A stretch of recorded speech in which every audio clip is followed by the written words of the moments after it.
Come on now. Y'all already know what this is. First things first. God did this. Don't get mad with us. Come on now. This is another edition of Nighttime, and you know that it's the right time. I'm your humble host, your man, your myth, your legend, Eric Knight. We got my man BJ in the building, and we got my man Yo, from the Heels for Life podcast. Come on, y'all already. If you don't know from the cookouts on TikTok, this is my guy right here, my man Chris Dillsworth, man.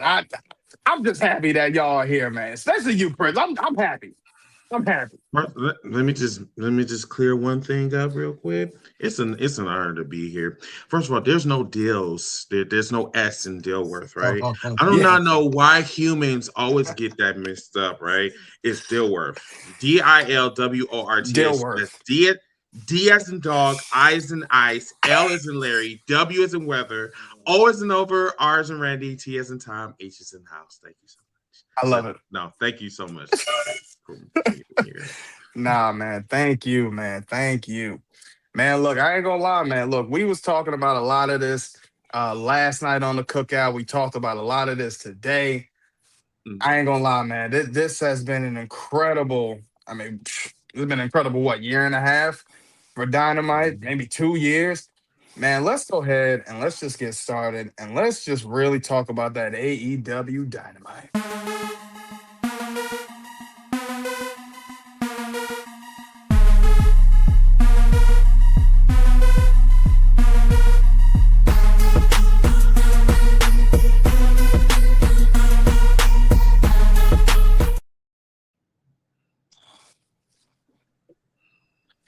Man, I say this all the time, man. I every time watching Dynamite, it's a smile on my face, man. I love it, man. What AEW is doing right now, it's just monumental, man. Before we get to the first match, I love how AEW started the show. They kind of got everybody talking. It started off with Willow. But the one that we all need to pay attention to, because we're gonna talk about this around towards the end, that man Swerve. Swerve kept Mm, saying, I need this. I mhm. need this. I said, Swerve, you are diabolical. So we didn't even know what he meant by that. We're gonna talk Mm. about that in a minute. Let's talk about this first match, man. Come on. You see what it was, man. That man, John Moxley, okay? Moxley beating Mark Davis. Come on, man. Y'all know how this was. Starting off with a banger. And I love the fact how John Moxley coming out, literally was coming out at the same time. And then you seen how Renee was talking about this, man. I love the fact how we see Renee every time, always kind of supporting her husband, man. I'd be like, look at Renee, man. That's a real power couple to me. You know what I'm saying? Shorty doing her thing, talking on the mic, and Mox doing his thing, killing it in the ring. Man, look, I ain't gonna lie, this was the first banger that I think starting off was crazy. Again, seeing how much of the story that has progressed with the Don Callis family and the Death Riders, man. If y'all want to keep talking about ain't no story, the story is still progressing. And we're gonna talk about some more that happened with that first. But honestly, let's talk about this match first. BJ, what's your thoughts, man? What you think? Man, listen. Now this match, it was for me when I saw the side reporter energy from Renee and her just giving out the reports on John Moxley and everything. I was like, oh, this feels like a sports feel when I heard her side reporting and then Mox doing his entrance and Mark Davis coming out. This match was a battle of the behemoths. Just elbows and power moves and everything. So I really enjoyed this match. It was a 9 out of 10 for me. This match was a very, very, very good opener. Yeah. Yeah, man. Look, again, honestly, I keep saying this, man. The work that John Moxley, and honestly, John, you're a sick man. Biting Mark Davis's hand with all the blood? You heard what that crowd was saying. You sick. I ain't gonna say the rest. Chris, what's your thoughts, man? What you think? I'm sorry, comment section, no, but unfortunately, my fat butt was like literally in the kitchen. making Chef Boyardee and shit. Oh, excuse me. Chef. Sorry. I was making listen. I was in between in the kitchen and watching the match, but from what I seen, this was hard hitting. It was diabolical. And you said who was the dude again that John Moxley was fighting again? Mark Davis. Mark Mark Davis. Davis. I've seen him once or twice on Mhm. Dynamite. I think the dude is I think dude is he's a brawler. I mean, there's really nothing to like really say. Um this match could have went either way, and especially in John Moxley matches, usually he has it in the bag, but against this dude, man, the match was very entertaining. I would say that, but like once again, I was in and out, so I can't really give you my full take about this match, but still entertaining regardless. Yeah, man. And I just Yeah, want to like look. further add, that Mox is proving over and over again that he's the ace of AEW in terms of how he presents the leadership role and how just, he's showing that leadership is not just what you say, it's what you do. And, that's why I really am enjoying the reign he's kind of getting where he's being able to show I can work with this type of wrestler. I can work with an Ace Austin. I can work with a Shelton Benjamin, different types of wrestlers who you other times would not have seen. And he's giving them the opportunities to wrestle him. Yeah. Yeah, man. Hey, shout out to my man Zach, always giving us the national holidays, National Chocolate Mint Day. Crazy. I don't even know, man. I'm about to get me a box of Thin Mints from the Girl Scout cookies at this point, bro. Appreciate it as always, Zach. Appreciate you giving us that. But man, come on, Definitely. we gotta keep talking about the rest of it. Look, this right here, you thought was my swag. I ain't talking about Soldier Boy. Now look, this right here was fire right here. You seen what happened? FTR out there with Big Stoke. Okay, Big Stoke talking that stuff, talking about the Young Bucks, all this, that, and the third. And the funny thing was, man, you talk about my Bucks, you about to get that super kick party. Now, Big Stoke still talking this stuff, not even realizing what's going on. And okay, to the point to where he thought to himself, nah, something ain't right. Bucks start looking at Big Stoke, see what happened.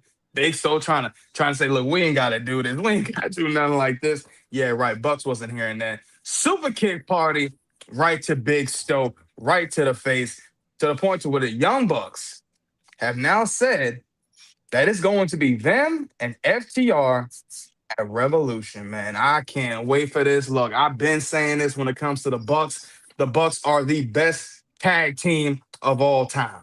I don't think there's Mhm. anybody touching these guys. I think these are the most crisp, clean guys. Anytime these guys are in the ring, you know it's going to be an automatic classic, a banger, Mhm. just a Mhm. banger, banger, banger. And I can't wait for this. But the story, and again, y'all talk about AEW ain't got no storylines. If we really went back to when FTR first came to AEW, who's one of the first tag teams they beefed with?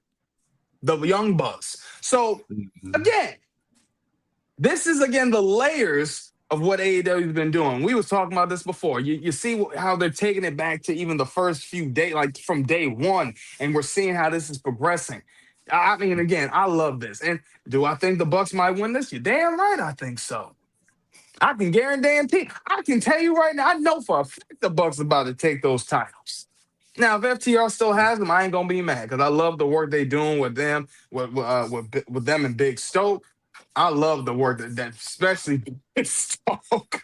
You know how he is. He's bald. He's short. He don't get no hoes. But for sure, he can guarantee that FTR gonna keep those titles. So we're gonna see what happens with that. Chris, what's your thoughts, man? What you think? About the whole thing between FTR and Young And the Bucks. Young Bucks, man. Yeah, man. I mean, are we at I don't know in this saga part three? I don't Yeah, know. Like I where we believe at? so. Okay, so the saga between these two and like, can we honestly say that FTR are day ones? Hmm.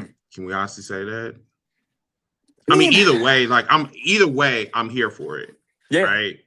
I'm here for it. because they came around Um, 2020, so yeah, I think so around so they were yeah, considered day ones. And the one thing that I like about wrestlers, whether you black, white, or Hispanic or whatever, it's like when you want to control your own destiny, or if you want to be legends in another company, it's like sometimes you have to bet on yourself. And that's what I like about FTR. That's what I like about Swerve. That's what I like about Tony Storm. And right now, they are the biggest stars in the company right now. But FTR, I'm proud of them because they just said, we're not going to deal with this crap over here in the other company, right? I'm not going to even say their name because they don't even need the airtime. nah, I just really feel that I think they're going to take it to another level, I believe. Um, I know when you see them over and over again, you kind of get bored. But once again, if you are a true wrestling fan, no tea, no shade. But if you are a true wrestling fan, then you won't have to worry about like how many times you're seeing a classic like this. FTR versus the Young Bucks, it's like fucking. Excuse me, it's awesome. I'm sorry. I gotta use it. I gotta understand. I'm a pastor. I gotta be a pastor today. So all they can't do it. But I'm interested to see um, how this is going to work out at Revolution. But Stokely is hilarious. Like I love Stokely. I love him. yeah, man, he does like phenomenal work. I don't think he gets enough credit for how good he is on the mic as a manager. I think between him and my man Don Callis, I think top best ones right now, man, for sure. I agree. Yeah, I agree. BJ, what's your thoughts, man? What you think? Well, what I thought about the segment was that it set up perfectly the next sequence of matches, well, match rather between um the Bucks and FTR. If FTR is on your Mount Rushmore, do we really trust your knowledge of wrestling? No, we don't. So having two Mount Rushmore qualifying tag teams on your roster, like the Bucks and FTR, it's gonna be a great match. And although I'm the only resident Briscoe lover around here, I will always have a sense of respect for the Bucks and what they did for wrestling and FTR as well, because I'm a huge FTR fan as well. So seeing my guy Big Stoke getting super kicked kind of punched me in the heart a little bit. However, I knew that this was going to set up one of the best matches I'm hoping of that card on Revolution. Yeah, yeah, man. I mean, again, like I said, man, the Young Bucks give instant classics. Like honestly, even if you went down their whole catalog, there is not one bad match these men have ever had. There's not a botch, there's not a slip up, not a mess up. I've watched these men personally live, and I still ain't seen a mess up. I said, man, these guys are just the best, man. I don't know, man. They just one of them ones, the real ones. Hmm. Okay, Mm. I ain't throwing no ones up for you dummies. Yeah, but let's go ahead and talk about this next match, man, because I thought this was incredible. You see what's going on. We had the fatal four-way match, okay? We had Willow Nightingale defending her title in the fatal four-way match. Come on, man, against Mina Shirakawa, the mega sis herself, Megan Bain, and the problem, my girl, come on, Marina Shafir. This was an ultimate classic. And you see what was going on. Marina and Megan Bain just kind of taking turns, pause on Willow. I mean, they was going crazy. I mean, you see what was going on. I said, man, well, how many times you gonna just let them abuse you like this? This is Mm. insane. But the best thing about it, Willow getting the rolling pin on Mina Shirakawa. And honestly, with Willow still having both those titles, man, I love this. I love to see this, man. This again was one of those great things to see. Again, women's wrestling. Now, again, we was talking about this on the cookout today, and I've said this before. Mhm. Well, me and BJ before on here. I've said this plenty of times, and I will stand by this. And I ain't talking Denzel Washington. When it comes to the AEW women's division, they have the best women's division, period, right now. Again, the story that's going on with the character development that's going on with every one of them. Okay, we could talk about the tag team division that's been going crazy right now. We could talk about what's going on even with the AEW women's title situation. We've seen how Tekla took that title from Chris Statlander. Okay. Honestly, though, man, like I love the fact that even the mid card for the women is even that strong. Like you like this is again, Tony. I call you a chef. You up there. You a chef, man, because you stay cooking. Honestly, the way that they are utilizing all the women in this division, whether it's the tag team, the mid card, or the main card for the title, they are killing this right now. Yeah, I would have never thought, when you're seeing somebody like a Marina Shafir going for the TBS title, somebody like Megan Bain. First of all, those women put on a classic. Again, like y'all keep saying all this BS. I'm not hearing it. I'm not. I'm not. Because every time we turn around, we look at what these women are doing right now. It's magic. We talked about the blood and guts match. We've seen how much they was going crazy with that, and how many storylines that we see progress and move further in with that. Mind you, since we want to talk about the blood and guts real quick, this match still stems from that. Four of these women were in the blood and guts match.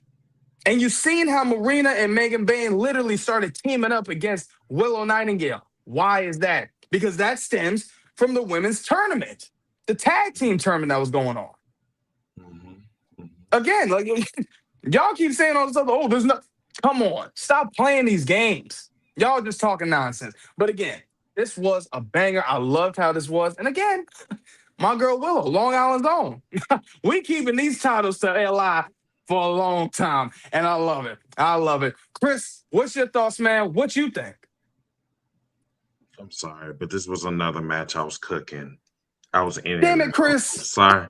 I'm sorry. I'm sorry. I mean, a fat man like me, I need to eat. I'm sorry. But from what I seen, the match was Shafir needs to be world champion this year. She do. If and like I said, Tekla, I love her. I said to her that she was the baddest bee currently in sports entertainment no Pro wrestling. professional Come on wrestling now. You today, know it, Chris. right? Yeah. So I'm here for it. Now, here's the thing. I have a little theory about Willow. Willow Okay. might be very she's a formidable TBS champion, right? Mm-hmm. But she's wearing herself out. And like I told Enforcer last night when we was watching AEW Dynamite, this reminds me almost like the Batman Nightfall storyline, right? Batman was wearing himself out because he needed to defend Gotham City against Bane, right?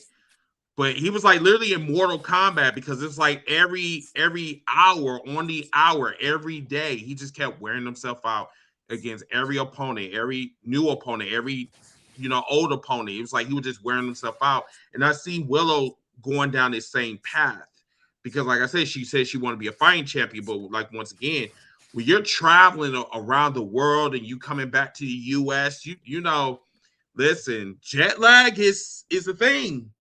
And yeah, you gotta. It's going to take its toll on you, and I think that we're going to be seeing that in Willow.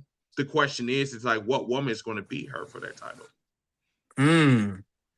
Yeah, that's I think that's the biggest question for me. Now that you said that, Chris, who would be the woman to beat Willow? Um, I don't know, man. Look, I think Megan Bain I should beat her. yes, I would I 100% really agree with feel that. that. Yes, yes. And I think because I think she'd be the perfect person because I feel like she has so much momentum. And again, I think even with her and Penelope Ford is great. And we've seen, oh man, what's my girl that popped up on Saturday night? That came through. I can't even think of her name right now. But even with that whole thing, like man, I really think Megan Bain has a lot. It's unspoken aura. Again, I love her music, even when she comes out. That, Da-na-na-na, da-na-na-na, the little violins. Ah, I'm like, yeah, come on, It Megan, gives do your it gives thing. you it gives you Xena the warrior princess vibes, Yeah, and I'm here for yeah, it. I'm here yeah. for it. I love it, Hmm. man. I think she's doing great work, man. She really is. BJ, Yes. what's your thoughts, man? What you think? Well, this fatal four way was very good. I was not with the four competitors that were in this match. I was like, okay, this match is going to be good. But then when I got the chance to sit down and actually watch, I was like, this is great. This was a great match. Um, Now Willow's progression as a champion, I'm liking how they're mixing up the tag title defenses and the TBS title defenses because they're giving Willow a chance to kind of be able to step up herself and say, you know what, I'm gonna be a fighting TBS champion. I'm also gonna be a fighting tag team champion as well. So this match was a great match. I really did love the spine busters that Willow was doing to everybody going towards the end of the match, hit- and then obviously her getting the win put a smile on my face because anytime Willow is on my screen, it's always gonna be that positive energy and that just I don't know how you can watch Willow and not be happy towards the end of the segment or the match that you might be watching. So um I really do enjoy Willow's work. I do think that she will hold that title for a good little minute. But just like my brother Chris, I'm going to say also that Megan Bayne will probably dethrone her at some point. Either her and before going they don't have through the tag titles, or you're going to see Megan Bayne as a singles competitor. They're throwing her for the TBS title. Yeah, yeah. It's crazy to really think about it. I feel like since they did lose that tag team opportunity, I really do. Damn, Chris, you really put this in my head now, man. I can see Megan Bayne winning it now at this point Hmm. because Mm, I think who's really gonna take the tag team titles off of them? Sisters of Sam, bro. I feel like they gonna be the ones to take the tag team titles from them. Sooner or later, man. I mm, don't know, man. They're another group. I feel like they're gonna like that triangle of madness. I feel like they're gonna be draped in gold, man. I really yeah. think so, and I I'm really Also, all feel that for it. Mega. I really mm, feel that Mega Bangs is. No, I feel um, um that Mega Bane is going to be the ultimate villain for for Willow. I just really feel that way. Like yeah. it's just like because she said this is not over. Even after the match, like she said, no, Yeah. this is not over. So that's why it's like saying like she gonna be waiting in the wings, and she's gonna Mm, wait until Willow is vulnerable, and she's gonna attack her again. And when she attack her, she gonna be at her weakest. Now I don't know if this is a month from now. It's gonna be a couple weeks from now, days from now. I mean, I don't know, but that is something that we need to watch. Yeah. and notice how she didn't pin on Megan Bain, she pinned Mina Shirakawa. Yeah. So Mm. that brings in a storyline where she can say, "You never pinned me." Mm-hmm. So and also, um, we never know what may happen between now and Revolution. So anything can happen, literally anything. Yeah. Mhm. I mean, it might be a revolution.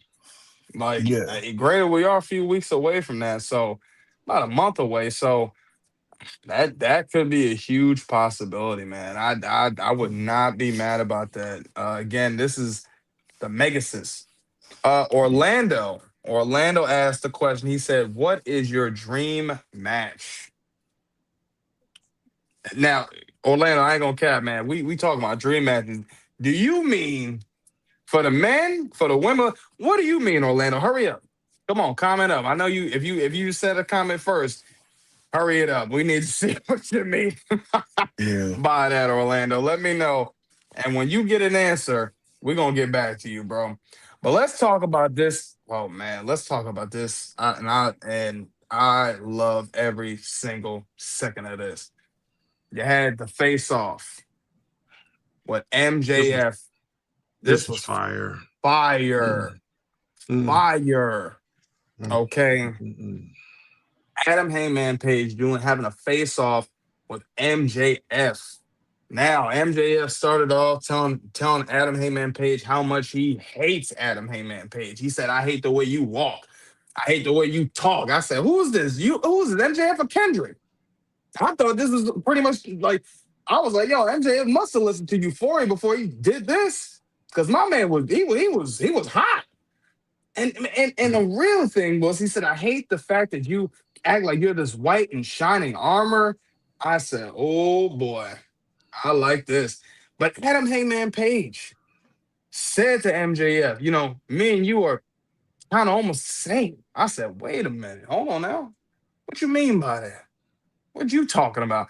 I love all of this. Now MJF said, "Let's say if you win this for a third time, let's see how long this lasts. Will this be something that's the same, or will you fumble like you did every other time?" Then Adam Heyman Page said to MJF, "If I do not win this match, I will never, ever compete for the AEW World's title until the day I die." I said, "Adam, you got to chill, bro. I mean, if you retire, I mean, at that point, it's done. You ain't got to do it till you die." But what I thought was interesting, MJF loved the idea. He said, "Look, we're gonna have a regular match. We're gonna do a regular professional match." Adam Heyman Page said, "Nah, bruh. We're gonna do a Texas death match." Now, I ain't gonna lie, bruh. I ain't gonna lie. Now, look, I will say this: when it comes to Adam Heyman Page, I don't think he's really lost a Texas death match. Now I could be wrong, but it's like the last one he done had, we seen the magic. Chris, you know more than anybody because you've seen it firsthand in person. Of course, Right. even with Mid South, crying. Everybody, there was a Mhm. lot of people that was crying in that crowd when he won that title back from John Moxley. I mean, Mhm. again, I've said this plenty of times when it comes to MJF. Period. Any rivalry that he has had, it is gold, man. But this specific story is so good, man. It's so good, and there's a lot of layers to this. MJF and Adam Heyman Page been beefing for years, even if when they have times when they don't even meet up. But it's like when they come back to it, that magic is still there. Look, I love the fact that he calls Adam Heyman Page Hangy, calls him Seabiscuit. I mean, I love the nicknames he gives him every time, bro. I'm telling you, this is gonna be another story. There's so many Wow. layers. Yeah, Seabiscuit Sea is wild. biscuits. Wow. It's And I wild, had to bro. like figure out like which one was he? Well, who is he talking? Oh, you're talking about Chris Benoit. Oh, okay. Yeah. Savage, Savage, diabolical, diabolical. disrespectful. Yes, this wow. Call him sea biscuits. Wow. Calling him Goodness. Seabiscuit, man. I'm telling you, man.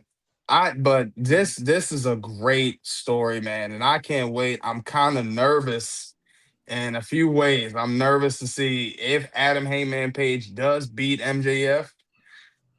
I don't know. But at the same time, it's like, anytime MJF has had a title reign, it's usually pretty long. Like he has a pretty lengthy one.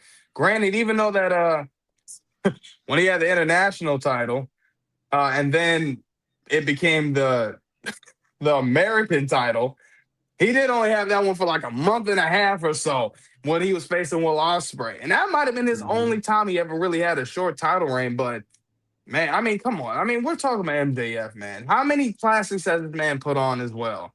Also, another person that's about to be 30. And Chris, I remember you said this earlier when we was talking about it, that Mhm. anytime when it comes to MJF's birthday, something bad always happens. So, Chris, what are your thoughts, man? What you think about this whole thing? So, like what you said, plenty of layers. There are so many layers with this storytelling, and this is where you I guess you fans, I guess, or whatever. This is where you need to listen up because this is where storytelling. This is the cinema that you guys know and love, right? So here's the scenarios. The scenarios is simply this: is that Heyman Page could turn heel.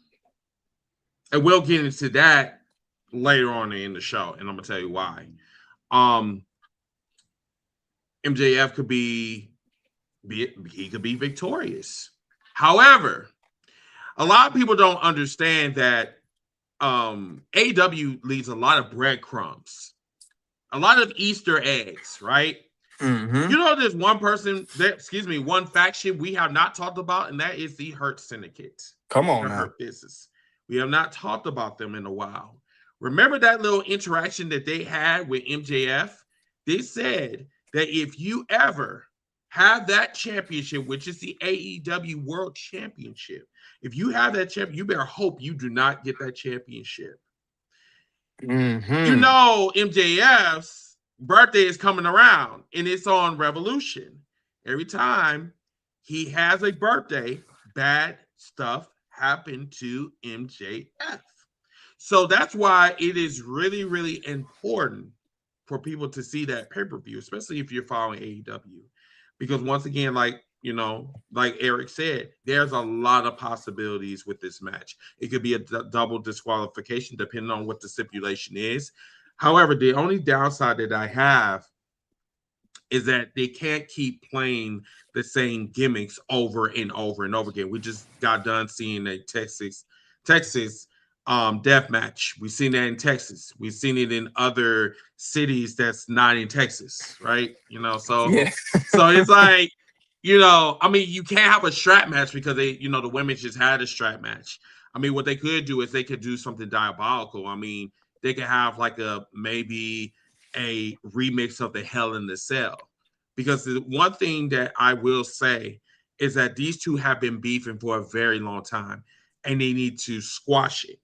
But if there's something else that's going on, they can put this illusion that they're going to end a feud, but there's something else that's in the that's in the mess as well.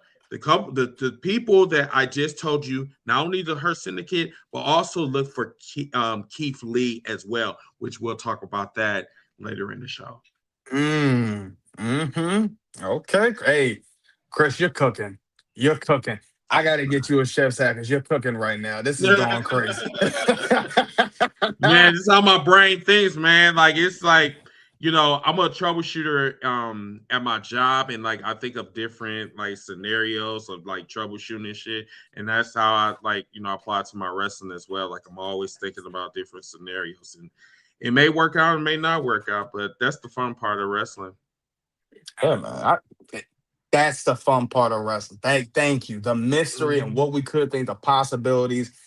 That's what it's all about. I shouldn't be able to literally Possibilities are predict. endless. Thank you. Mhm. Yes. Like I shouldn't be able to literally predict and see it happen.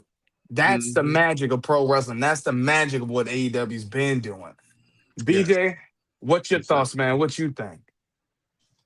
Okay, so this promo segment was just fantastic. Now, I was enamored with what I was like. Okay, when they were doing the countdown, I said, okay, what is MJF gonna say? And when I was reminded of how gold MJF is on the mic, I just want to read a quote to the audience of what MJF said to Hangman. And this is a direct quote: "You are a good shot, but you're all out of bullets." And that's what Hangman said. And that's what MJF said to Hangman in Mm-hmm. reference to just how historically Hangman has had all the opportunities in the world, and he continuously has shown that, oh, I really can't do this at the top at this high level in MJF's mind. In MJF's mind, he's like, you've been to the top twice and you failed twice. So to see this great back and forth between these two men who are greatly respected, it was just fantastic to see it. And then for Heyman to put up that stipulation, admittedly, I was a little bit frustrated by that. I was like, hey man, I don't know if you want to put that type of stipulation on yourself because you're gonna want the AEW title again. However, I do think that they can, use that in a story device for Heyman at some point with that whole stipulation. And I'm honestly hoping that they do a different stipulation as well. I would maybe think that they maybe would do like a Iron Man match or some other sorts of stipulation that has not been seen by the audience in a long time. Yeah. Yeah, I'd be okay with an Iron Man match. I mean, honestly, we know MJF can do it. I've seen that man Yes. live with Will Mm. Ospreay in a 59 and 57-minute match, man. My, I loved it, man. To see yeah. that live, I said, nah, bro. Different, different, different. And honestly, man, when it comes to MJF, bro, like he's had a lot of great extreme type matches. Like, and he's really shown like his versatility in that ring, man. This is why he says he's the complete total package of a pro wrestler. He's not capping when he says that. Like, he Mhm. means that. The only thing fake on him, of course, is Yes. my man's hair. I ain't gonna cap. But hey, that's a whole nother story for another day. Yeah. That's hilarious. And my favorite MJF match is an Iron Man match with him and Brian Danielson. So for those of you guys who may not know, I'm a huge fan of just technical wrestling in general. So to see MJF go for literally an hour with Brian Danielson, one of the to me, the greatest wrestler on planet Earth. Yeah, And to be able to do that match with him, it showed me, you know what, MJF really is like really is one of the best wrestling wrestlers in the world, if not the best. yeah. Mhm. So Orlando finally gave us an answer. He said his dream match is Damian Priest, MJF, Karrion Cross, Pete Dunne, and Seth Rollins. I ain't gonna lie. If you ask me who's gonna win that, I'm just gonna still say MJF. I just, yeah. If you you asking me, yeah, MJ. He said who will win? Yeah, MJF. I'm sorry. It's just I'm picking him regardless. I just feel like when it comes to somebody that finds a way out, finds a way to weasel their win, like finds a way to weasel to get the win. That's MJF, Mhm. bro. MJF all the way, all the way. If I had to pick a dream match, and I know a lot of people have seen it, but I would like to see modern day Kenny Omega versus modern day Seth Rollins. And just to know the history between the both of them, and to know that there's like a whole four-way between all of them, between him, Seth Rollins, and Brian Danielson from back in the day, that nobody talks about like that.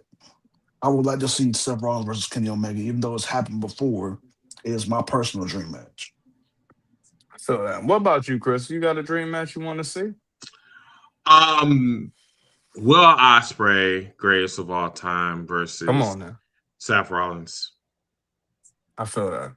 I feel that Yes, because these two has been going back and forth on social media, for and so a lot long. of like, yeah, and a lot of them, that's in the, I guess, in the WWE camp, I guess, um, are kind of upset that he chose AEW over WWE. But like once again, that's not something that we really need to talk about as far as like the tribalism. It's really it's wrestling. Like, Yeah, why would you get mad over that? But it is what it is. it is what it is. Let's talk about this next segment, man, with John Moxley, man, and the Death Riders, man. Look, he challenged the Don Callis family. He spoke with the Death Riders. Okay, he said he doesn't like wolves because they're too needy, but he said he likes coyotes because they're adaptable against all odds, and they are survivors.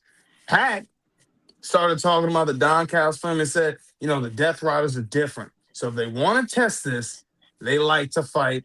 So how about this Saturday on Collision? I said, man, come on, man. Man, I thought this was good, man. He said because the Death Riders won't be hard to find. Then Daniel Garcia followed up. He said, family is just a name and a title in the Don Callis family, but it's something that we are willing to live or die for. Moxley came back and addressed Takeshita.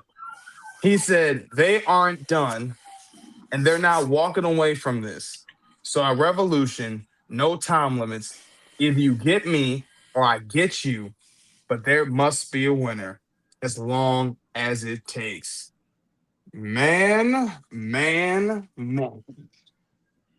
I love this. Now, this I personally loved about this, man. This again, this is something that we was already talking about, man. The story that is behind. First of all, these are two heel type factions. I don't really think the Death Riders are even healed at this point. I think they're just kind of anti-heroes, doing what they want to do. But the Mm. whole Don Callis family, man. Look, I've been said this, man. Look, y'all know how I feel about my man Don Callis, man. Let me just see some of them Don Callis slaps real quick. Thing just got very rich from taking out Jet Speed, and it's Jake Doyle. This guy is an animal, and this guy is an animal, and we're gonna kill some people. That's what we're gonna do. Are you ready for this? Are you ready for this? This is gonna be great. Let's go out. That man is diabolical with his slaps. Like, I'm not Telling even you, just lying to you. I loved it. Sometimes I'll be waiting for him to slap somebody again, man. I ain't gonna lie, man. I, I ain't gonna lie. Oh man. But I love this. I loved everything about this. I love the story that they're telling. I love how long this has been going on for. I love how the fact how it really just started off with Don Callis and John Moxley being on commentary first, and then beefing on the commentary and talking all this, and then John Moxley getting on Don Callis' face. It stemmed from that, and now look how far this has gone. I loved every single second of this. Chris, what's your thoughts, man? What you think? Hmm? For What me you, or BJ? no, you, Chris. Because you faded out, and I was just like, "Oh, what? Can you repeat the question, please?" Yeah, no, I was talking. Yeah, I was talking about the whole thing with the Don Callis family and John Moxley and how that everything like stemmed from there. So how everything progressed from them, talking on, on commentary and how it's progressed to this story now. So what's your thoughts and what you think about this whole storyline? Um, People say heel versus heel doesn't really work. I think they're making it work now. They're making it work. Hmm. You know, um, it's an all-out war that's going on. As a matter of fact, we were talking about this in 2025 that the down couch film is going to get too powerful to the point where it's going to grab the Death Rider's attention, and we're seeing that right now as we speak. So I'm here for the all-out war. It's just like when we get closer to Double or Nothing, it's going to get more and more chaotic. Because remember that Hmm. Anarchy match in Queens, that's going to be that's going to be a show to watch. So I'm trying to make sure that I save up so I can go to a Double or Nothing in Queens. We'll talk about the other part later, but yeah, I'm here. I'm here for it. I can't wait to watch Collision this Saturday. Yeah, man, this gonna be a banger, man. I can't wait. It's like the story just keeps getting better and better with this, man. I just personally don't think there's not a bad storyline. There's no bad story from this. And just like you were saying, man, like when they say two heels can't work, cap, cap, because it's we're seeing two heel factions go up against each other, and we're getting great story out of it. It's like this point, throw the heel, throw the babyface thing out the window. This is strictly just story, and I think they're really displaying that very well. BJ, what's your thoughts, man? What you think? Well, I don't have much to say off of what Chris just said, but these stories where it's the dynamic of okay, it's not so much about heel versus heel per se, but this is about creating a good, well balanced story. I think that's what the Death Riders and the Don Callis family has done, because you can branch off into so many different views from you know you can take your Hack and your Josh Alexander's. You can have a match with them. You can have a match with Claudio and a match with Andrade. You can have a match with so many different people, so many different I wish the Don Callis family had a woman member so that way Marina could feud with her. But that's not happened just yet. But I definitely love this Dev Riders and Don Callis feud.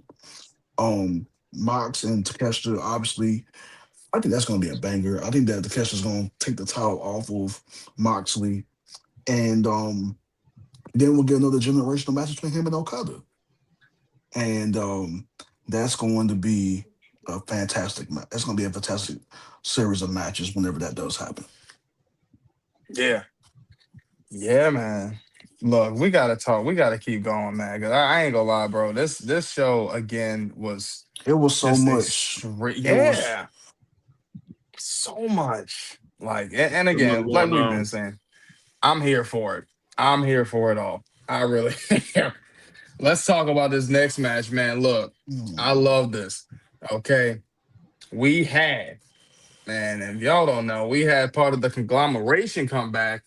Okay. You're seeing how it was. You're seeing my man Ishii. You're seeing my man Orange Cassidy. You're seeing them going up against Clark Connors and Gabe Kidd. Now, I thought this was great. Gabe Kidd holding down Orange Cassidy. You see that Darby right there. You see Darby hitting Gabe Kidd in the back with the skateboard, okay? To the point to where he started brawling with this man, Gabe Kidd.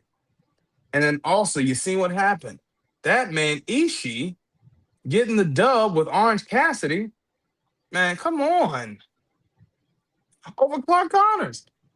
This was a Mm. banger of a match, man. But let's flash forward to this right here.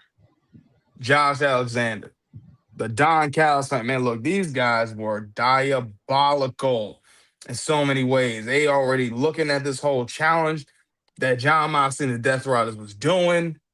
He was already saying stuff, and you're seeing what happened. Don Callis saying that he accepts. Now, the craziest thing about this is that we've seen that man Andrade. Okay, Andrade is literally challenging Claudio for that CMLL World Heavyweight Championship, and he said that would look pretty good on the mantle of the Don Callis family. And Mm. also, he did talk about how Kyle Fletcher's with his girlfriend. I said, "Yo, Don, these are your actual guys here." Talking about he's with his girlfriend to catch I said, man, come on, stop it. Stop it. But then Okada walking up, talking about how to catch this trash, this, that, and the third. I'm champion. I'm still here. I said, yo, come on, Okada. This is why you still one of my favorites, man, of all time, man. I just think he's doing great work. But let's talk about this real quick. Oh, Hook. Jesus. Chris, What? why you make the what? What's wrong? Oh, You you sick of Hook? mm. I have no comment. I have no comment. Chris, Can, can your you, facial expressions tell more stories than. you put a camera on the action real quick? Let me just say something real quick about Okay. the Hook. Let me just get this time. Speak your piece. Um, I'm gonna say this in the most respectable way, right? Just like what 50 Cent said to Ja Rule. When it comes to you being a gangster, we don't believe you. Mm. We really don't believe you at all. I don't know if he was talking from a teleprompter, but him being the boss and you have to keep repeating it. You have to keep regurgitating it like every week that you're part of the bosses, and then I guess you're doing this, I guess, outsourcing, finding foot soldiers or whatever. I'm already Yeah. over it. Yeah. I think I'm already over it already. And I'm at the point where I don't really care at this point. It was a very just dry promo, and I think maybe he should go to WWE at this point. And Mm. that's all I gotta say. Damn. Sending them to the E, huh? Yeah. He might be That's crazy. useful. He might be a Timu Seabiscuit. I don't know. Maybe. Yeah, I don't know. oh, oh my God. But BJ, it's what's just not doing it for me. You know? I mean, that's where all the Timus go anyway. You know, you got a Timu Tony Storm, you have a Timu Storm, you got a whole bunch of stuff that's going on. No shade. But just stop laughing. You know. call him Timo and then said no shade? It's crazy, bro. funny. Oh God, BJ, what's your thoughts, man? What you think about it? All I'm gonna say is, hey, Eric, hit me with the Cuba Gooden. Hit me with the Cuba Oh, Gooden. oh Hit me with the man, Cuba come Gooden. on, That's all. bro. Just 1 minute. Oh, You gotta be I kidding never me. thought. Now that promo was rough. I got love for Taz, so I stay off of I stay off his son's head. Pause. But Yeah, that was crazy. but Mm. however, uh, I'm hoping that they find a good place for the ops while Samoa Joe is nursing his injuries. Because Hook should not be the leader. But since they're the guy who would have been the leader is in another place, we got to just settle for Hook. I'm guessing. You mean in catering? Yeah, yeah, yeah. Oh In the my night, God. No in shade. in No the shade. in the gluten free Shade. donut and all that stuff. Hey, Doing photo ops, photo shoots, wondering like, on his goals for WWE, even though it's on the chief of content's wife's podcast, but hasn't had a match on TV yet. Make that that's make wild work. sense. That's wild work. Now remind you, this was supposed to be your alleged kid or later or whatever, and yet he's up there giving Santa Claus his wish list or whatever. That's probably not going to come true. But whatever. So sometimes we don't get Santa Claus, but sometimes we get Jack Frost. That's exactly what he's going to No. probably get. Chill out. What? Said Jack Frost. Yo, y'all are crazy. What? I mean, as long as Jim Ross stays the hell away from, well, he is in AEW. He's got 1 foot in the bed and 1 foot in the grave, but whatever. We are past, I guess, the racist. Well, can't say that. Are we? Right. Are we really? Period. Are we I really? had to Are we check really? myself on that one. Yeah, we're definitely not. Definitely. Mhm. Still in Black History Month, and still haven't got a Mhm. shout out, from the E. Hey, it's all right. It's all right. It's okay. Look, if AEW's doing it, that's good enough for me. For real. Listen. That's all that's all that matters. That is, man. That's all that matters. Mm-hmm. But let's talk about this. The debut Oh of Alex Lord. Windsor. Alex Windsor and Jamie Hayter, new name, the Brawling Birds. Now, I thought this was interesting. I thought to myself, why the Brawling Birds? Because they can't take Angry Birds. That makes sense. I think it's a British saying or something from what I saw. Okay. So, and trust me, I'm not a fan of it either. I thought they were going to be the English Angels or something that was like going to be like, because it's Jamie Hayter and Alex Windsor. I know they have far better creativity than coming up with a name like the Brawling Birds. Yeah. This smells like they were trying to pick out a name out of a pot and they just found the name.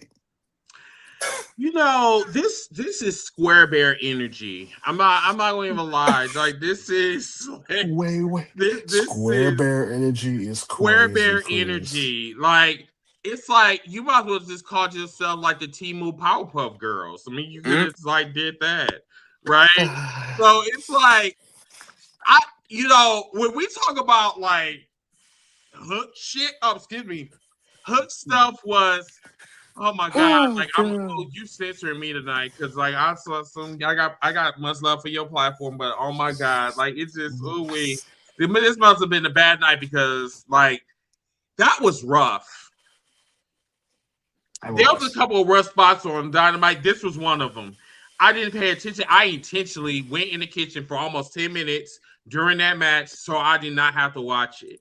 It was just rough. I didn't care. Didn't want to care. So am I the only one that loves these two English women enough to You, give them a little bit of well, we credit? already know that you like vanilla milkshakes. We already Yeah, know that. yeah. I ain't gonna lie, BJ. Not, Strawberry. you say Yeah. that, but we know how you like your vanilla milkshake. I mean, Yep. if Star, if you watch Yeah. it, she'll tell you because you're not starving, remembering everything. Yeah, and we know that She you're not might be starving watching because we too. already know what you like to do with them pink toes, but whatever.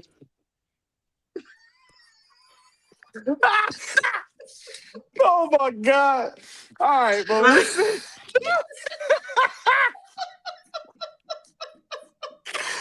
Oh my god, No, see, boy! no shade. Nope, Uh, no shade is no, crazy, yeah, boy. the cards are down. Oh god! But we see what happened with the brawling birds, man. They had a little squash match. You seeing how they was looking. Honestly, who knows? I mean, I don't know, man. I wasn't too mad about it. Again, it's just the name. The name for me is just the brawling birds, man. Maybe Yeah. it just got to grow on me. Like Yeah. it's just, nah. Mm-mm. Because if you I gotta say mean, that it's gotta grow on yeah. you, yeah, you doomed from the beginning. Like, I mean, low Yeah. it's key. over before it began. Like, straight up. Mm. Brawling birds.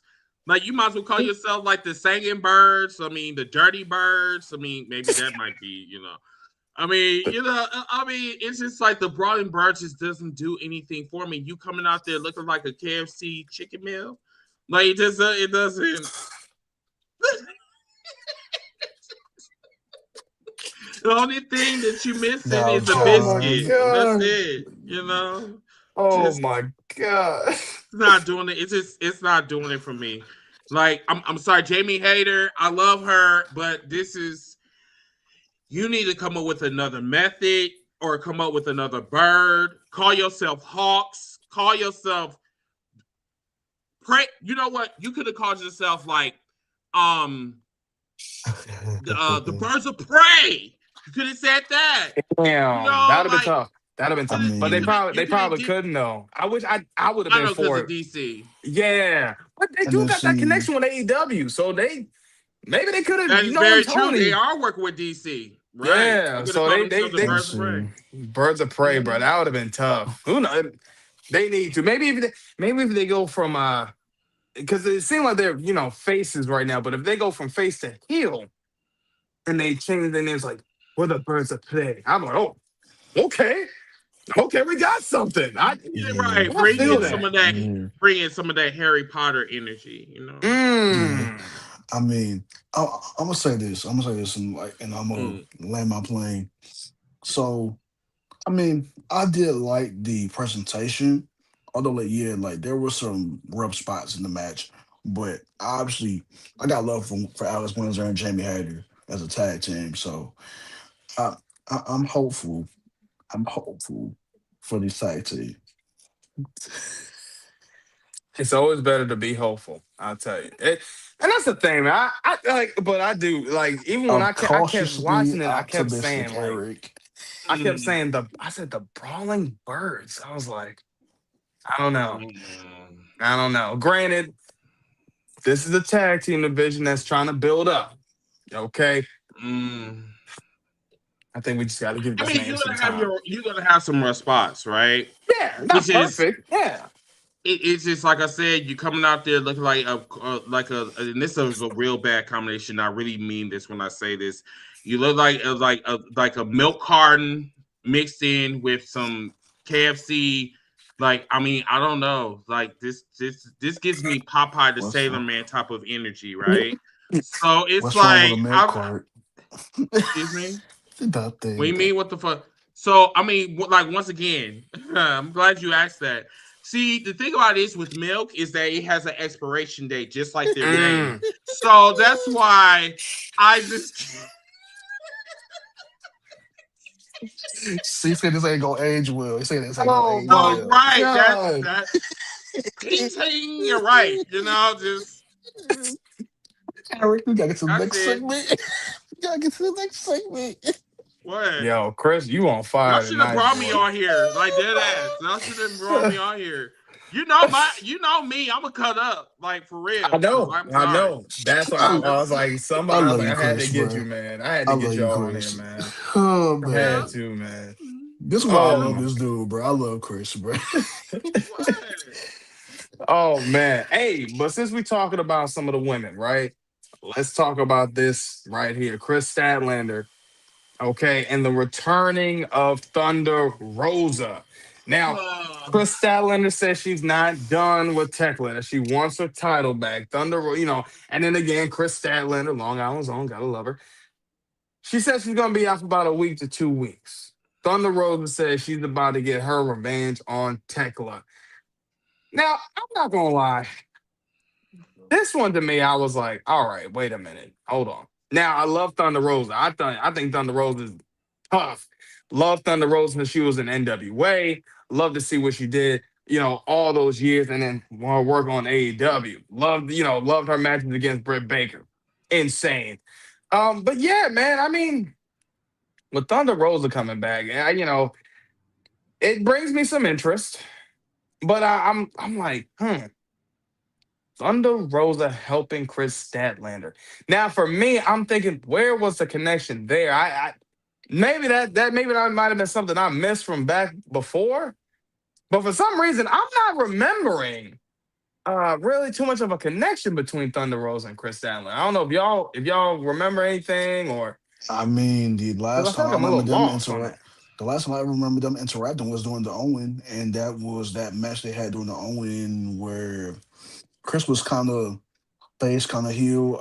You couldn't really figure out, but The tweener, yeah. yeah, and she kind of mean to Thunder. So that's why I was like, so how did y'all get back cool? Because it seemed as if it was every woman for themselves doing the Owen. So I mean, I'm glad to see Thunder back.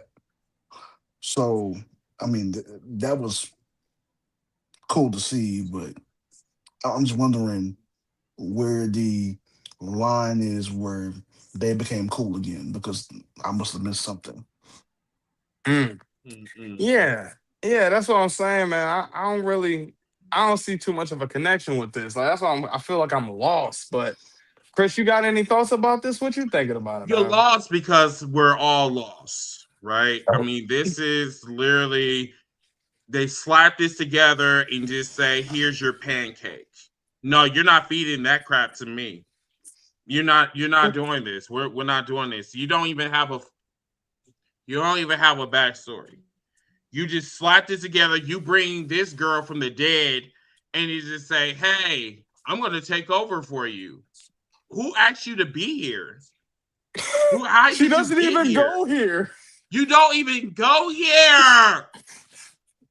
She been Why in are you Mexico the here? whole time. She been in And then I'm Mexico sorry, and Chris everywhere Stanlander. else. I'm sorry, someone in the back do not believe in Chris Stanlander to hold a belt.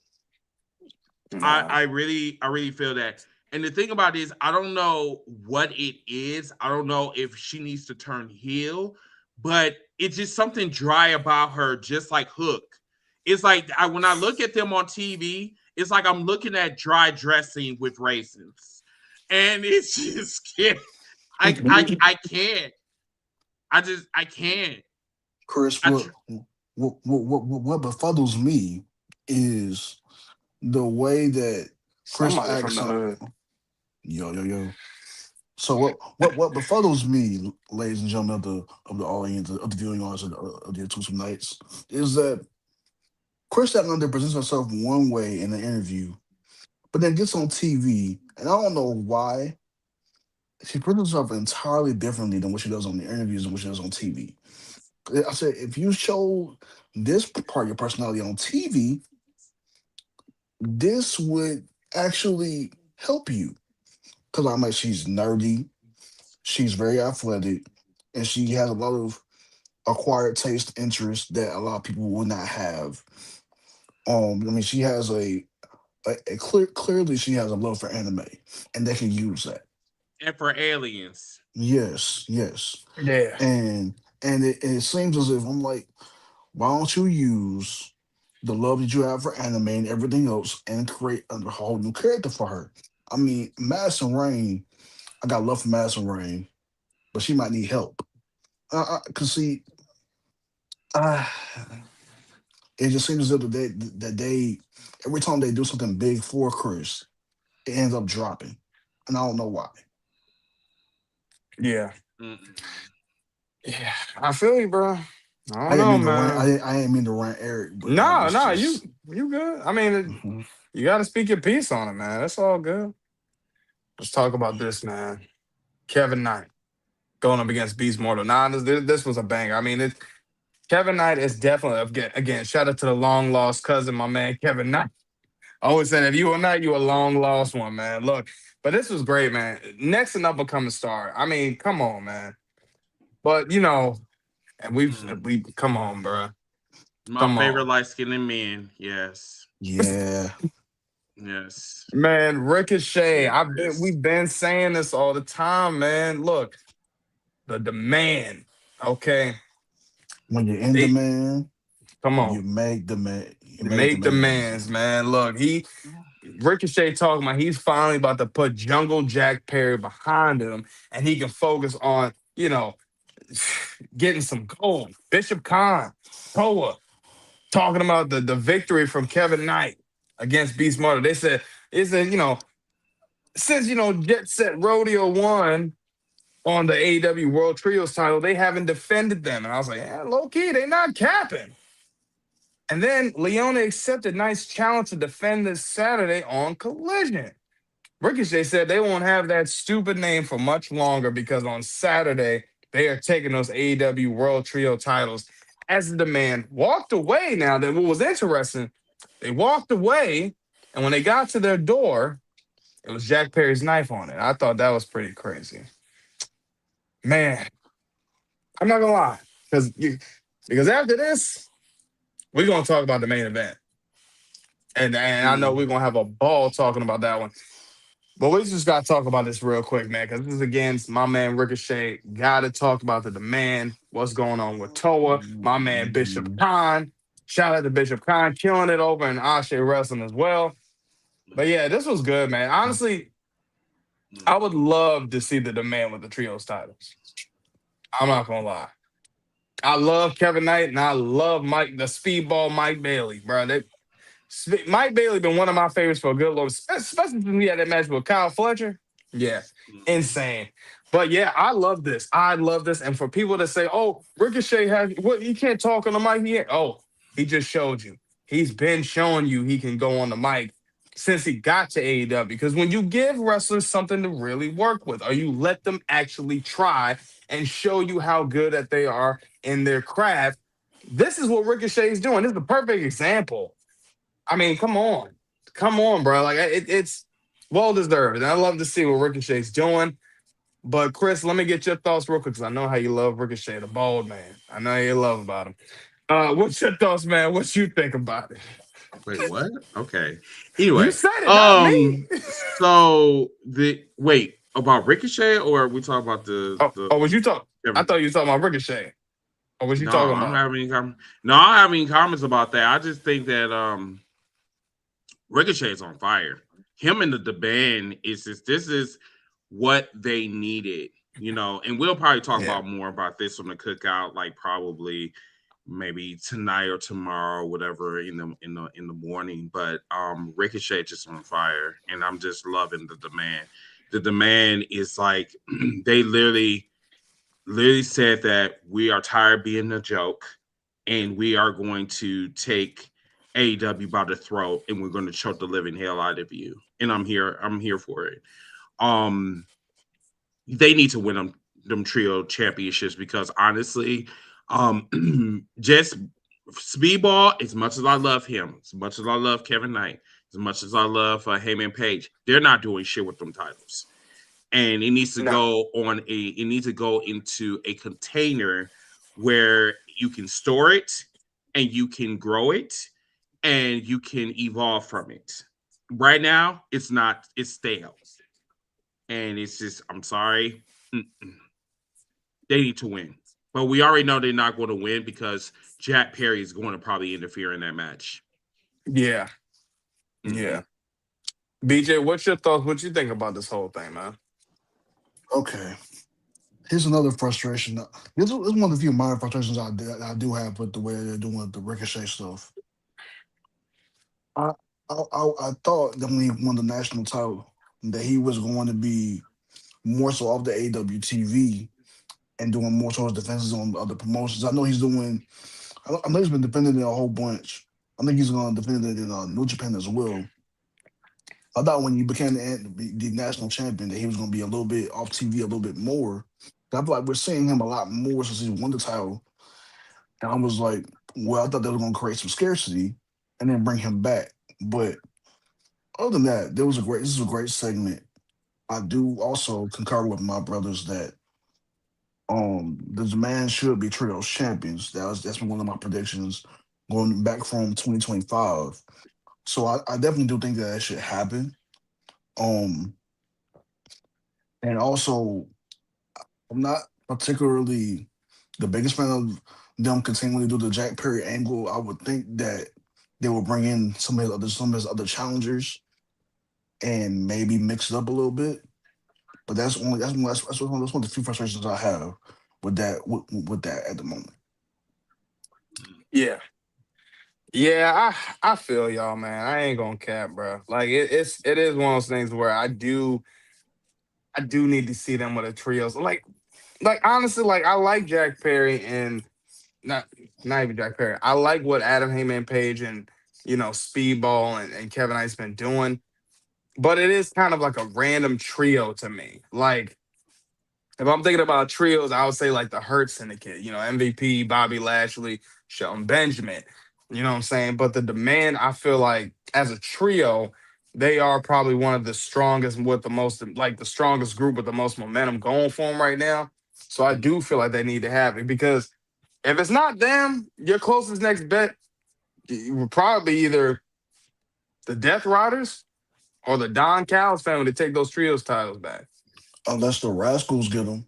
I mean, I I wouldn't can be see mad if the that Rascals Rascals too. get too. them Yeah, I can because see that. in my personal opinion, in terms of like the trio that I would love to see, I would love to see the Rascals get it and to see what their run will look like. 'Cause I think that they're new, they're fresh, and it will bring some much needed life into that trios division because that trios Yeah. division is one of the few divisions in that on the AW roster where I'm like, if they I don't know what it is, they just need to find the right thing and stick to it. hmm Or even I was thinking about it too, even like Skyflight.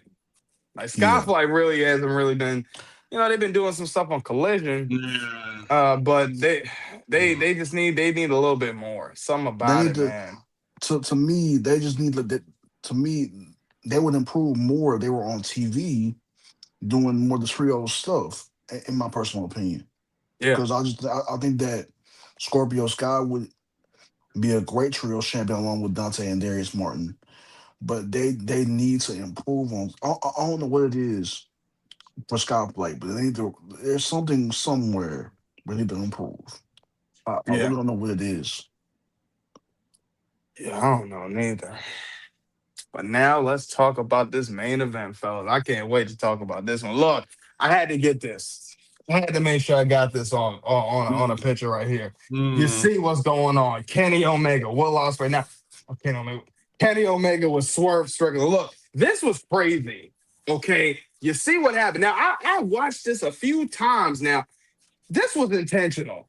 Swerve literally grabs Ref Aubrey, and I said, "What?" And Kenny Omega hitting Ref Aubrey with a V trigger. I said, "Oh man, come on." Kenny felt bad. Honestly, with Swerve hitting his finisher, finishing the match. Now the man won the damn match. You thought this was it. We thought this was over. Hell no. You see what was going on.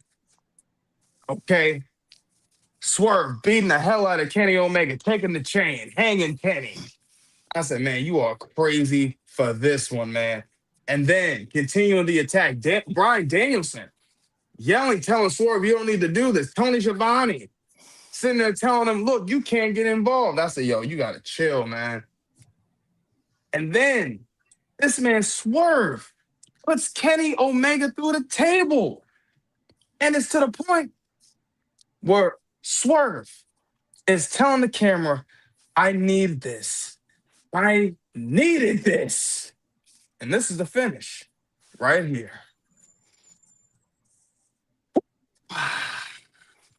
The story. I mean, these men told a story in this match that had so many layers to it. I think the end, we seen this man Swerve immediately turn heel. And honestly, I ain't gonna, you know what, BJ? I ain't gonna cap, bro. This one did give me those rock chills.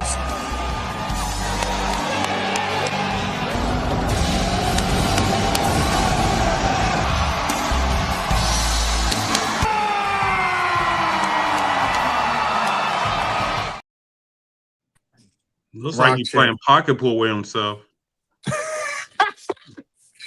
I think the third one is the one that gets me. When it's just like that one to me is Right. hilarious. Nice. But yeah, Right. yes, stupid. Man, this was a banger, man. And honestly, seeing Swerve turning heel, and I remember Mid South and Enforcer was talking about this last night. We was talking about this on the cookout. It made sense for his music being different. Like everything that it came into full fruition. I loved it. First of all, it was so poetic. Swerve talking about, I needed this. I needed this. I needed this. He said that in the beginning of the show. Then after putting Kenny through that table, he's saying the same thing again. Yeah, I'm for this, man. Look, again, Swerve, I think hands down, probably one of the top two guys in the company, top two stars in AEW right now. And I feel like it's shown because you just took out Kenny Omega, the wrestling guy. Man, look, I'm happy for Swerve. I love Swerve. I love the work he's been doing. And honestly, I think this was a huge surprise. See, my man King, come on, John. I feel that.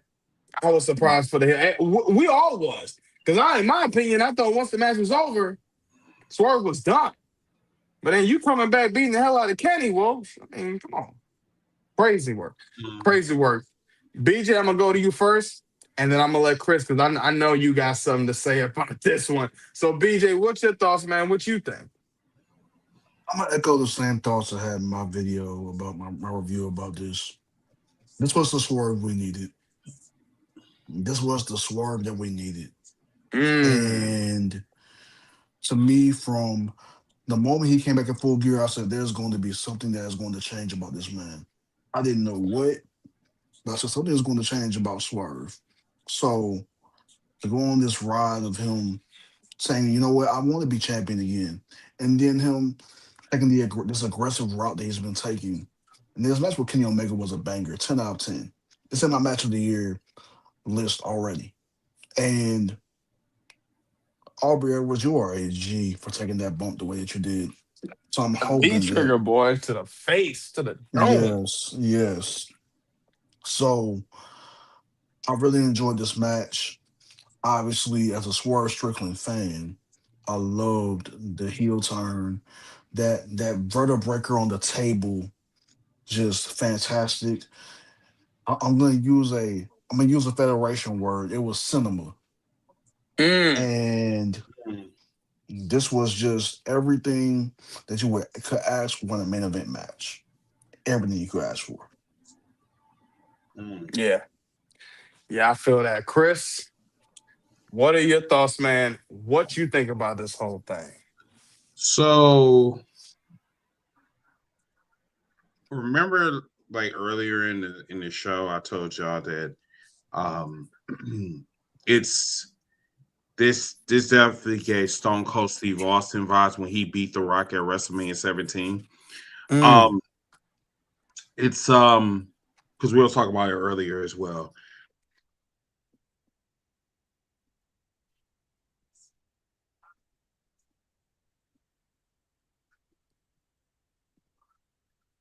Is it me? Is it me? Uh-oh. Chris? Chris? Oh man, this is crazy. We're gonna Done got left with a cliffhanger. Uh-oh. It's okay. We're gonna get Chris back in a minute. That's just the first. Wow. Yeah, I don't know what happened. We're gonna see what happens. We're gonna give Chris a little few minutes to come back for a second, Yeah. We'll be see what back in happens. Chris will be back in the jiffy, Chris will be back in the Yeah, jiffy, he'll be back. He'll be right back. He'll be right back. Well, I think we're gonna get him back. I think he might be straight now. Is he good? Yep, he's What there. He's there. happened? I don't I know. don't If know, you man. froze, you froze. Then you froze for like 10 Oh, seconds. 10 seconds. Go ahead and finish your okay. thought. So here's the thing. Once again, this gave me psycho paranoid Steve Austin at WrestleMania Mm. 17 when he beat The Rock, whatever. But more importantly, the message behind the hanging, right, of Kenny Omega. It was almost like he was giving us a shout out. Like, this is the reparations for Black people. Like, after what you did, even though Kenny is Canadian, but at the same time, it symbolizes, like, he care about our Black history. He even said this shit on social media as well. He's like, Happy Black History Month, reparations, us being disrespected. He's tired of the BS. Like, it was all in one. Like, the storytelling, the like giving Black people shout outs, type of stuff. You know what I'm saying? Mm-hmm. Still say this is that Swerve Swerve is the representation, Black representation that we need but don't deserve.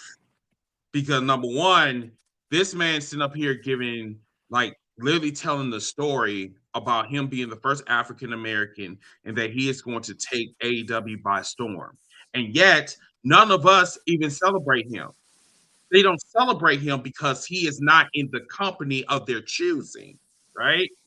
So people don't talk about him. So he's like, okay, then I'm gonna start making waves.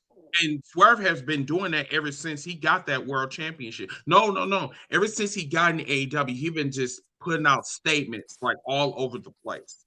He said, I'm gonna beat you, I'm gonna beat you, you. This man beat the whole entire elite, the whole executive Come on. branch, like beat them all. Something that no one has done in AEW, and that man is a nigga on top of that. Oh, Something that Jesus. we do not see in professional wrestling, especially from an African American. And that's why I asked the question, is he truly the face of AEW? We're going to have to start asking that question, or start, like, really start debating that question, because, like, he is up there. And also, I want to talk about Heyman Page. Remember what I also said, that Kenny Omega is not going to be at Revolution. So then that leaves Swerve open. So Swerve, depending on, like, what happens, I think Swerve is probably going to go into hiding, or he's going to do, like, little vignettes. But I think what's probably going to happen is that I think Swerve is going to help Heyman Page, and both of them are going to turn heel. I really believe that. And they're going to go on a power trip, like Nina said last night on the cookout, that we believe, and I think wholeheartedly, that this is going to happen, that they are going to turn heel and they're going to go on a power trip. Like, it's going to be ugly. It is going to be ugly. So I just really feel got to pay attention. Swerve is going to say some stuff next week, and it's definitely going to be not only about his struggles, like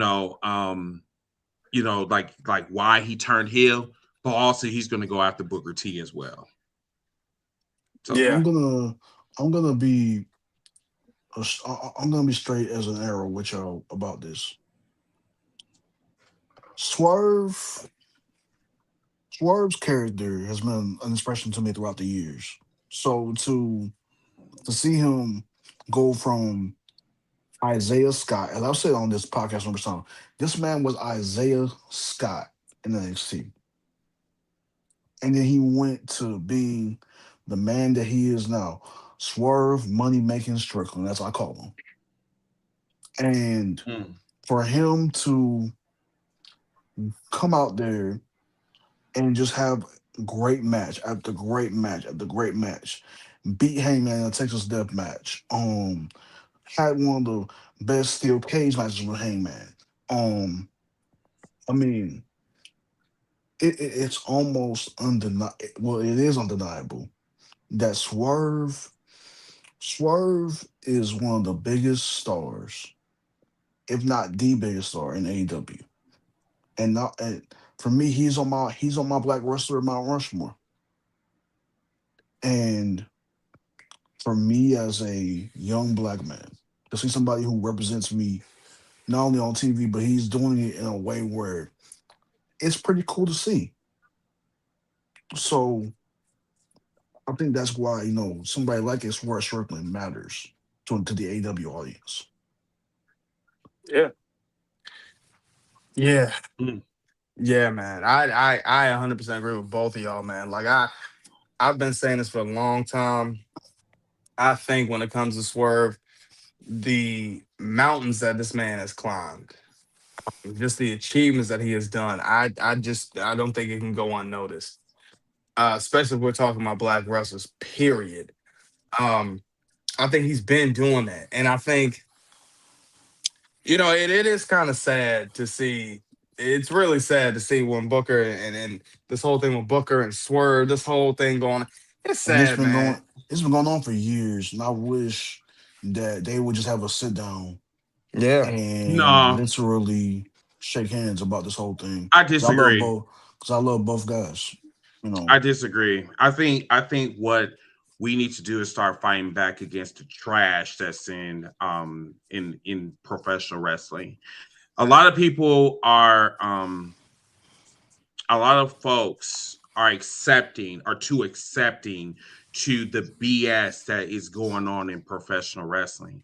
And like once again, I don't want to like acknowledge the comment that just came up or whatever. Hmm. So like Yeah. once again, if it's total crap, then why would you sit back and just watch a show that you do not like? See, that's the crap that I'm talking about. Why are you sitting there? You hate watching the show.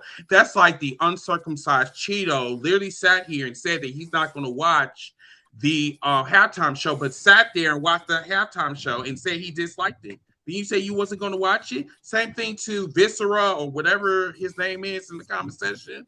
I'm like, if you don't watch, if you don't like it, don't watch it. But anyway, going back to my point about Booker T and Swerve, no, Booker T needs to be called out. He been treading on the line of like I'm safe here, whatever. No, he needs to be called out.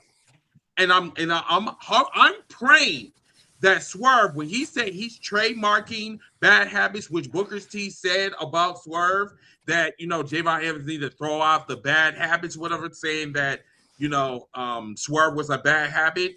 I want him to have a T-shirt saying "bad habits" trending I worldwide. feel that.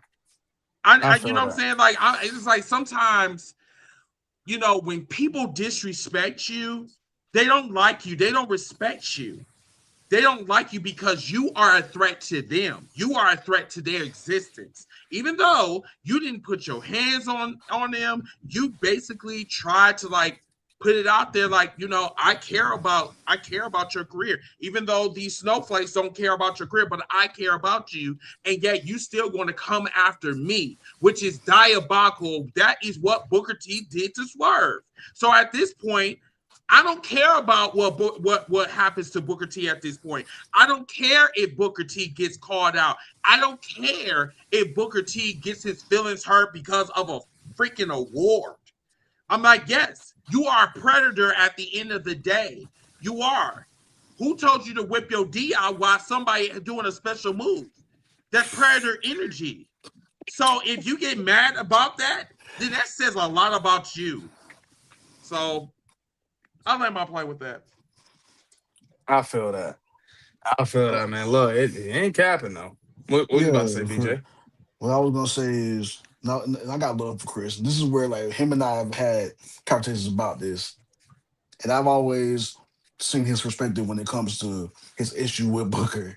So, um, when it comes to just like the representation aspect, I would just love for us as black men to just see them have a honest conversation and be able to say, you know what, maybe there's some places where I've gone wrong, there's places where you've gone wrong, and maybe we can find a way to squash this.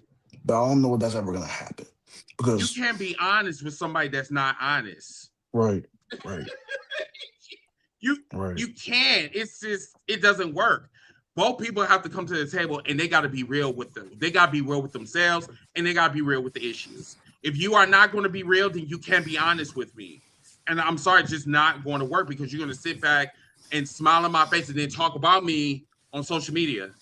right, Y'all right, literally right. could have had a phone call, but yeah, you can't be going. Now, if he had the issue with Swerve about the bad habits, why you didn't give him a call? Why you have to put it on air? Why you have to put it on wax? But like Yeah, as you've seen, it's been quiet so far. But if Swerve turn up the intensity, you already know that these drone puddle boys and girls are going to have a comment about this because you know they're very yeah. moist. So Yeah, It, yeah, yeah, the it the happens. Yeah. the blindsided loyalty to WWE, and I hate going down this diatribe today. The blindsided loyalty of me as WWE fans continues to amaze me. It continues to amaze me. it's very Yeah. weird. Yeah, it gets really weird. I mean, MJF said it too. He said that. He said, if you just, you trying to be loyal to a company and you just saying all this stuff and you're not even watching, he said, that's just pretty, he said, for one, you're weird. And I said, 100%. And You then just, yeah. he even addressed how fans don't like shouldn't be caring that much about ratings. That we had too many conversations about ratings. In that interview with Chris Van Vliet, he was like, "Yeah, these fans care too much about ratings, entirely too much about Too ratings." much. Yeah, way And too don't know the much. first damn thing about ratings. They don't even That's know what's how they work. crazy. They just see the numbers and say, see, look, they have more ratings here. And it's like that is not what pro wrestling is about at all. Like it's a terrible brainwashing thing to where it's like that's what y'all if you're talking about ratings, you're talking about all this other stuff. That's not what pro wrestling is. I'm sorry. Pro wrestling is what is told in the ring. Everything that AEW is doing, that's pro wrestling. We shouldn't be focusing on this other BS that is happening. So yeah, I agree, man. It's to the point really where it's like y'all don't even make this fun with this kind of ridiculousness. Like it's stupid. It's stupid. Matter of fact, Yeah. for that, yeah, it's just that stupid. This is how much y'all are pissing me off. I'm fighting for my life. Y'all killing me with this. For real. Dead serious. Dead serious. I couldn't. You know what? Florida. Damn.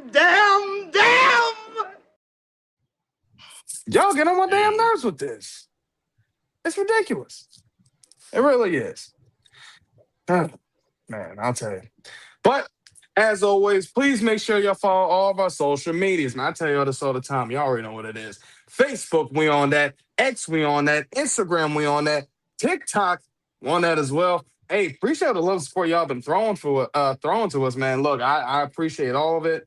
TikTok, y'all been going crazy with my one of the videos with my man Javon Evans' dad. So I'd love to see that from you guys. That was going pretty viral yesterday. But yeah, appreciate all the love and support. Appreciate it. I couldn't be more thankful. Chris, again, you killed it today, as I knew you would. BJ, we had him on here. Look, if it wasn't for you guys on TikTok, I wouldn't have you guys on here right now. But look, make sure y'all love the content. Make sure y'all like, subscribe, and we're going to keep giving you that content the exclusive way. Come on, man. You already know what it is. Hey, but we talked about a lot of the great things that happen on AEW. Yeah, we talked about a few things that was a little staggering. Okay, with the brawling birds. I don't even know. I don't even know any. But some of the greatness that happened with MJF and Adam Hangman Page, the greatness of the heel turn of Swerve. And of course, with the women with the fatal four-way match, man. Y'all already know what happened, man. We have my man BJ on here. Y'all know what it is when we get BJ up on here on Nighttime. And we had my man Chris Dilworth, okay? Don't do that. You know that he flows. Deal word. Come on now. Deal work. Come on. I had to make sure I got it right. I had to make sure. Hey, From the I ain't Heels gonna. for I ain't, Life podcast, man. yeah, I thought his name was Delworth. So to I know it's mean, it is like Dilworth. it's spelled out the way it sounds, like deal Mm-hmm. word. Not Deal deal work, yeah. people. Yeah, deal word. Deal work. Big Deal D. work. But anyway, Fuck I'm it. your host, your man, your myth, your legend, Eric Knight. We had BJ on here. We had my man Chris on here because we are the exclusive nights and we always make sure that we are the best there is, the There's the best there best there was, was, and and the the best that best ever there will ever will be. be. And to always Mm. ensure that your nights will never be the same. Y'all be good, y'all be safe, y'all be blessed. Because y'all know the right Bye, time everybody. is It's always always the nighttime. right.